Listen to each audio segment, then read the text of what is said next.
Alors, entreprise de croissance ou pas, pour entreprendre et développer, je pense que dans les qualités qui me semblent essentielles, que j'essaie de transmettre aussi, c'est bien sûr l'écoute, déjà. Donc, je pense à l'écoute de nos collaborateurs, l'écoute de nos clients aussi. Donc, écouter ce qui se passe. Je dirais même presque écouter nos concurrents. Donc, l'écoute, c'est très important, pas rester sur soi-même. Et puis ensuite, la persévérance, parce que cette écoute, si elle débouche sur un projet, quoi qu'il en soit, la grande difficulté sera de le porter, ce projet.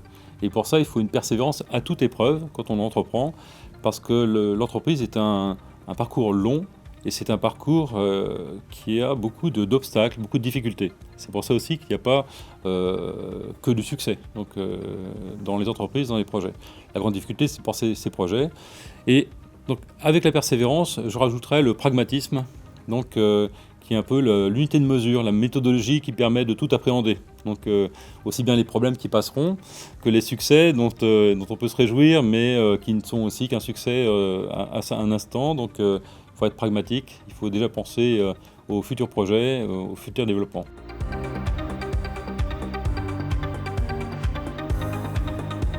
Bien sûr, Cogelec, je suis très content de Cogelec, c'est un super projet, c'est un projet humain au départ, puisque nous sommes 6 associés, donc partis dans une aventure.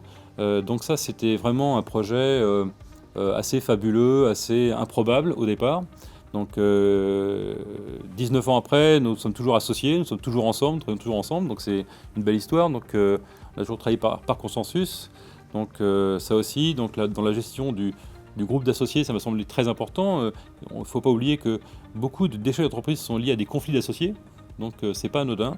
Donc le fait qu'on ait su veiller sur notre entente, sur le respect qu'on avait les uns pour les autres aussi, dans cette manière de travailler ensemble, notre complémentarité. Donc ça, c'est un vrai succès qui a permis d'avoir le succès Cogelec, donc une entreprise qui a été créée sur un marché. Cogelec aujourd'hui, c'est le premier constructeur en France d'interphonie.